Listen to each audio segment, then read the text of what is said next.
అమ్మాయి ఈ అబ్బాయి తాగేసి వచ్చి ఆ అమ్మాయిని కొట్టడం, ఆ అమ్మాయి డబ్బే ఈ అబ్బాయి తినడం, ఇలాంటివన్నీ చూసి ఆ అమ్మాయి సహించగా ఈ విజయవాడ నుంచి తీసుకొచ్చేసిన అమ్మాయిది బంగారపు నాంతాడు గాజులు అమ్మేశాడు సార్. అయిపోయినాయండి. అయిపోగానే ఆ అమ్మాయిని వదిలేశాడు. ఇప్పుడు ఈ లింగాల్లో ఉన్న అమ్మాయి డబ్బు అంతా తినేస్తున్నాడని ఆ అమ్మాయి కూడా గెంటేసింది. గెంటేసిన తర్వాత మళ్ళీ వచ్చాడు సార్. మళ్ళీ వచ్చి మళ్ళీ 2 నెలలు 3 నెలలు ఉన్నాడు. మళ్ళీ అక్కడ కైకలూరులో చేపల చెరువుల మీద భార్యాభర్తలు ఇద్దరు పిల్లలతో చాలా అన్యోన్యంగా ఉంటారు. వాళ్ళు మా ఊరి ఆడపడుచు ఆ అమ్మాయి వాళ్ళ చెరువు మీదకి అన్నయ్య అంది అక్క బావ అంటూ వాళ్ళకి అలవాటు పడ్డాడు. చేపల చెరువుల మీద మేతకట్లు తోలడానికి అలా ఆటో మీద వెళ్ళి అలా అలవాటు పడ్డాడు. ఆ అమ్మాయి ఎర్రగా అందంగా ఉంటుందండి. ఆ అమ్మాయికి ఎలాగోలా అలవాటు పడిపోయాడు. అలవాటు పడిపోతే ఒకరోజు ఆ అమ్మాయి కోసం లైటింగ్ పని చేయించకుండా ఆటో వర్షంలో అసలు అమ్మ నాకు నన్ను నేనే మర్చిపోయా. అవును సార్. ఎంతమంది 100 మంది అయిపోయారు ఇప్పటికి. ఇప్పుడు ఈ అమ్మాయి 7వ అమ్మాయి సార్. ఇప్పుడు తీసుకొచ్చిన అమ్మాయితో 8 అండి. ఇంకా ఉన్నారా? ఇంకా చెప్పాలంటే చాలా ఉంది. నేను ఇక్కడతో ఆఫ్ చేసేసాను సార్. ఇంకా మేమిద్దరం విడిపోయి ఇది 3వ సంవత్సరం మార్చి 21 వస్తే 2 నిండిపోయి ధైర్యంగా ఉన్నావు. ఆటో తోలుకుంటున్నాను సార్ నేను. నువ్వు ఆటో తోలుతున్నావా?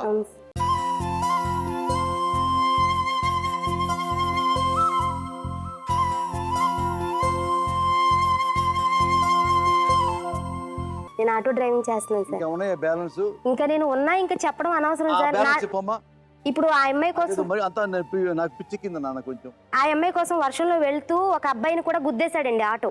నాకు ఆ అమ్మాయి ఇప్పుడు చేపల చెరువుల మీద అమ్మాయి దగ్గరికి వెళ్తూ ఒక కుర్రోడిని మండవల్లిలో గుద్దేస్తే అతనికి కాలుకి కుట్లు వేపించి బాడీ స్కానింగ్ అడిగితే అంత చేపించలేమని మా అత్తగారే నానా తిప్పలు పడి 7,000 రూపాయలు ఆ పిల్లోడి చేతికి ఇచ్చి చూపించుకో అయ్యా అని అక్కడతో వాళ్ళతో సర్దుకున్నాం. అలా ఆయన చంపేస్తానని ఈ అబ్బాయికి వార్నింగ్ ఇచ్చాడు. అక్కడితో అది అయిపోయిందండి. ఇంకా అయిపోయిన తర్వాత ఇక అలా ఉంటున్నాం సార్. బాగానే ఉంటున్నాం. ఏదో ఇక ఎలా ఉంటున్నాను అంటే నేను ప్రశ్నించానండి, నువ్వు ఎందుకు ఇలా చేస్తున్నావు అని అంటే, నువ్వు నాకు చాలవు, నా పర్సనాలిటీకి నువ్వు చాలవు. ప్రతి వెళ్ళిన ఆడపిల్ల దగ్గర కూడా మా ఆవిడ సంసారానికి పనికిరాదు.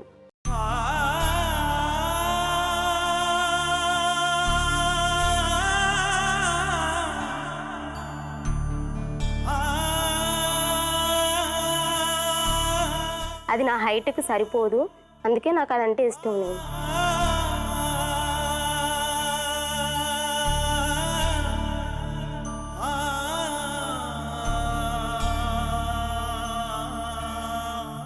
అని చెప్పేవాడు. అలా చెప్పి నా మొహం మీద కూడా చాలాసార్లు అన్నాడు. కాకపోతే నేనెందుకు భరించానంటే, భర్త అనేవాడు తోడు కావాలి. గొడ్రాలు నవ్వకుండా దేవుడు 2 బిడ్డలను ఇచ్చాడు. చిన్న వయసులో పెళ్లి చేసుకున్నా వచ్చిరంతే, తల్లిదండ్రులు బాధపడకూడదు. అలా అని కన్నా పాపానికి మా అత్తగారు బాధపడకూడదు అనుకుని అతనితో అడ్జస్ట్ అయ్యానండి. నేను మా పుట్టింటికి 2 రోజులు వెళ్తే వేరే అమ్మాయిని తీసుకుని వచ్చేస్తాడు ఇంటికి. రెండో ఫేజ్లో నీ తెలివితేటలు బాగా ఉపయోగపడి ఎప్పుడు పెళ్ళి అయిన తర్వాత దేనికి ఒక పరికరాని పరిస్థితి గురించి, ఈ మనిషి ఎక్కడ పోతున్నాడు, ఎవరితో తిరుగుతున్నాడు, ఎన్ని కాపురాలు పెట్టాడు, ఎంతమంది పిల్లలను కన్నాడు అనేటటువంటి అంశం. టూ లిటిల్ టూ లేట్ అంటారు, అంటే బాగా లేట్ అయిపోయింది. అప్పుడు మూడో అంశం అసలు సిసలుగా నీ తెలివితేటలు ఎక్కడ పనికి రావాలి అంటే కనుక, పనికి వచ్చేటటువంటి పరిస్థితి ఉంది అంటే కనుక, ఎప్పుడైతే ఈ మనిషి పదే వెన్నుపోటు నిన్ను పొడిచాడు. ఒక స్త్రీ వచ్చినప్పుడే ఆడవాళ్ళు ఉవ్వెత్తుని లెగిస్తారు. 2 వచ్చారు, 3 వచ్చారు, నువ్వు లెక్క దారుణంగా చెప్తున్నావు, 10-12 మంది వరకు లెక్క చెప్పారు. అక్కడ నీ తెలివితేటలు పనికి రావాల్సి వచ్చింది. ఇటువంటి పరిస్థితుల్లో అక్కర్లేదమ్మా. ఇటువంటి భర్త ఉన్నా లేకపోయినా పర్వాలేదు. నెంబర్ 1. నెంబర్ 2, పిల్లలకి తండ్రి లేకపోతే ఎలాగనేటటువంటి ఆడవాళ్ళలో ఉండేటటువంటి ప్రశ్న. ఆడపిల్ల ఉంది కాబట్టి ఆడపిల్లకి పొద్దున ఏమైందమ్మా, నీ తండ్రి ఏమైపోయాడు, నీ తల్లిని వదిలేసి వెళ్ళిపోయి ఉంటాడు కదా అనేటటువంటి ప్రశ్నకి నువ్వు సమాధానం చెప్పుకోలేక ఇతనితో కష్టపడి కాపురం చేస్తున్నానని అన్నావు. కానీ ఇందాక మీ ఇద్దరు ఆ బాబు పాప ఇక్కడ వచ్చి వాళ్ళు ఎలా ఏడుస్తున్నారు అంటే కన్నీరు మున్నీరయ్యి, నిజంగా నువ్వు ఈ మనిషిని ఎప్పుడో వదిలేసి ఉంటే కనుక ఒకరు తప్పు క్షమించు, 2 తప్పులు క్షమించు, కానీ 3, 4, 5, 10 తప్పులు ఎందుకు క్షమించాలి? అంటే వాళ్ళకి ఎటువంటి భవిష్యత్తును మీరు ఇస్తున్నట్టు? అంటే మగాడు అంటే తండ్రి అంటే కనుక ఇలాగే ప్రవర్తిస్తాడు, ఎంతమంది ఆడవాళ్ళతో అన్న తిరగచ్చు అనేటటువంటి ఎగ్జాంపుల్ నీకు తెలియకుండానే నీ కొడుకు మనసులో నింపేశావు. నీ కూతురికి రేపొద్దున భర్త వచ్చేటటువంటి వాడు ఇంత భయంకరంగా ఉంటాడా, ఇన్ని విధాలుగా హింస పెడతాడా, ఇంతమంది ఆడవాళ్ళతో తిరుగుతాడా అనేటటువంటి రాంగ్ ఎగ్జాంపుల్ నీ కూతురు మనసులో నింపేశావు. అంటే నేను చెప్పేది ఏంటంటే, నీకు తెలివితేటలు ఉన్నాయి, మంచి ధైర్యం ఉంది, మంచి సాహసం ఉంది, బయటికి వెళ్ళి నడి బజార్లో ఆటో డ్రైవర్ కింద నువ్వు పనిచేస్తున్నావు అంటే కనుక దానికి నేను హ్యాట్స్ ఆఫ్. కానీ నీ పిల్లలు ఒక తండ్రి కావాలని వాళ్ళు ఎప్పుడు కోరుకోవట్లేదు ఇంత హింస చూసిన తర్వాత. కానీ అటువంటి చూడకూడనటువంటి తండ్రిని వాళ్ళకి బలవంతంగా చూపెట్టావు కాబట్టి నీ తెలివితేటలు అక్కడ పనికిరాలి. ఇందాక నుంచి ప్రసాద్ ఒక మాట అంటున్నాడు సార్, చాలా తేలిగ్గా అంటున్నాడు. అదేంటంటే మనల్ని అందరినీ ఆశ్చర్యకృతం చేస్తుంది, తెలియక చేశాను అనేటట్టు. అవును. కానీ ఎవరన్నా మనిషి ఒక తాగేటటువంటి వాడు కానీ, తిరిగేటటువంటి వాడు కానీ, ఇంకోటి తప్పు చేసేటటువంటి వాడు నేను మళ్ళీ చేయను అన్నప్పుడు వాళ్ళకు వాళ్ళు ప్రశ్నించుకోవాల్సినటువంటి అంశం ఏంటంటే, ఎలా చేయవు, హౌ. ఒకటోసారి చేసావు, రెండోసారి చేసావు, మూడోసారి చేసావు, ఎక్కడో చోట ఆ ప్రశ్న నీ మనసులో వచ్చుంటే కనుక ఈ రోజు ఇక్కడ కూర్చునేటటువంటి పరిస్థితి ఉండేది కాదు. అంటే ఏంటంటే అతను ప్రతిసారి నీ ముందుకు వచ్చి ప్రామిస్ చేయటం వల్ల నువ్వు అతన్ని నమ్మి ఎలా మారిపోతావు అనే ప్రశ్న ఎవరు అడగరు, కేవలం ఆ నమ్మకాన్ని అడుగుతారు, ఆ ఒట్టినే నమ్ముతారు. ఇది ఆడవాళ్ళలో ఉండేటటువంటి వీక్నెస్. ఇందాక నుంచి ప్రసాద్ను మనం చూస్తూ ఉంటే కనుక ఒక ముఖ్యమైనటువంటి అంశం కనిపించింది.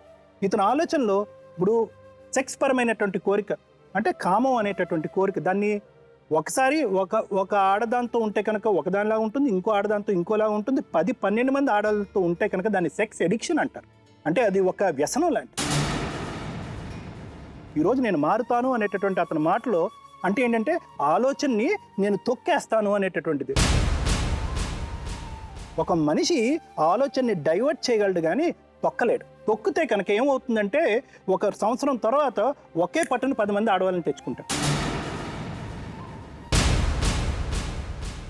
అన్నిటికంటే ముఖ్యమైనటువంటి అంశం, ఈరోజు నేను మారిపోతాను అని ఇతను చెప్తే 2 పెగ్గలు ఇచ్చిన తర్వాత ఇతను విపరీతమైనటువంటి తాగుడు వల్ల రేపొద్దున నిన్న రాత్రి నేను ఏం చెప్పాను, సార్ గారికి వచ్చి నేను ఏం ప్రామిస్ చేశాను అనేటటువంటి అంశాన్ని కూడా మనం ఇక్కడ పరిగణనలో తీసుకోవాలి.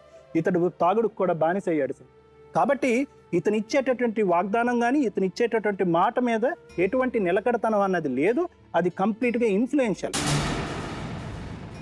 సో నాకు ఈ ప్రశ్న నా నెత్తి మీద ఇసిరితే కనుక, నా మీద ఈ ప్రశ్న సంధిస్తే కనుక ఈ మనిషి మారుతాడా అంటే కనుక, సొంత తల్లే నా కొడుకు నా ఇల్లు తగలబెట్టాడు అనేటటువంటి పరిస్థితి ఇక్కడ ఉన్నప్పుడు ఎటువంటి గ్యారంటీ ఇచ్చి మనం నాగలక్ష్మిని జాగ్రత్త అమ్మ అతని ఇంట్లో ఉండు అనేటటువంటిది మనం పెట్టడం కొద్దిగా రిస్క్ ఏమో అని నా అభిప్రాయం.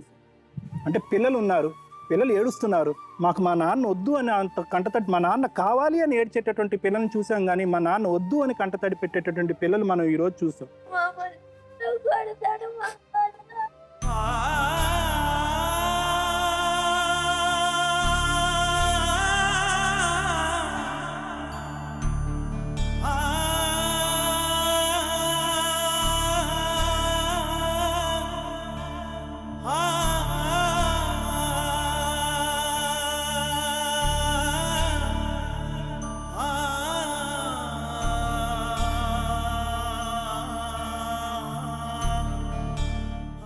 ఎందుకంటే ఆ అమ్మాయి భవిష్యత్తు నిలపాలి. బతుకు చెట్కా బండి యొక్క పర్వ్యూ కానీ, పర్స్పెక్టివ్ కానీ మనుషులు కలపటం, విడదీయటం కాదు కాబట్టి. కానీ ఇటువంటి సందర్భంలో ఈ మనిషి ఇన్నిసార్లు తప్పు మీద తప్పు చేసిన తర్వాత మారుతాడు అమ్మా అని చెప్పేటటువంటి గ్యారంటీ ఈరోజు యాజ్ ఏ డాక్టర్గా నేను ఇచ్చేటటువంటి అవకాశం లేదమ్మా. కాబట్టి ఇతనికి మనం ఏమన్నా ఇచ్చేది ఏమన్నా ఉంటే కనుక బహుశా అది అతన్ని ఏకాకి చేసి అతన్ని పనిష్ చేయటమే తప్ప మిమ్మల్ని కల్పించి మీకు ఒక ఆర్టిఫిషియల్ భర్తని, మీ పిల్లలకు ఒక ఆర్టిఫిషియల్ తండ్రిని ఇవ్వటం అన్నది ఇక్కడ కరెక్ట్ కాదేమో నా అభిప్రాయం. ఇప్పుడు 3 నెలలు అవుతుంది ఒక అమ్మాయి అయితే పరిచయం పెట్టుకున్నాడు. ఆ అమ్మాయి మా బాబాయ్ భార్య సొంత. వీళ్ళకి ఎప్పటి నుంచి ఉన్నదో తెలియదు. దీపావళి వెళ్ళిన తర్వాత వీళ్ళిద్దరూ వెళ్ళిపోయారు, ఏకంగా లేచి వెళ్ళిపోయారు. భద్రకి ఏ బాధ లేదు, భద్రకి ఏ బాధ లేదు, లేచిపోయిన పర్లా 4 లక్షలు కావాలి. ఇక్కడ ఉంటే ఏదో ఒకటి చేసుకునేటట్టు. మా అత్త మామలు కూడా తిట్టేవాళ్ళు నన్నే, నువ్వు ఓర్చుకుంటే ఏం పోతుంది, ఇంకా ఏం నీకు మొగడు కావాలి. రోజు కొట్టుడు, అసలు నువ్వు వెళ్ళిపోనుడు, ఇక నువ్వు రావు, నువ్వు దక్తే మాకేమైతే, నువ్వు దచ్చినా ఏం కాదు, నీకు ఎక్కడ దిక్కున్నారో ఆ దిక్కున్న కాడ చెప్పుకోపో, నువ్వేం చేస్తావో చేయి. చేస్తే నువ్వు లేకుండా నేను చేస్తాను, నీ మీద సూసైడ్ నోట్ సార్, నాకు పిల్లలు లేరు, నువ్వు ఇష్టం నాకు కావాలి అది అనేది సార్. లేదు నేను ఇష్టం, ఒక ఆడ వ్యక్తి వచ్చి నువ్వు ఇష్టపడి నేను ఇష్టం, నువ్వు అంటే ఇష్టం, నువ్వు లేదు బతుకునంటే నువ్వు మొగని కాదు, అసలు ఏం కూడా చేయలేవా అది అని మాట్లాడింది.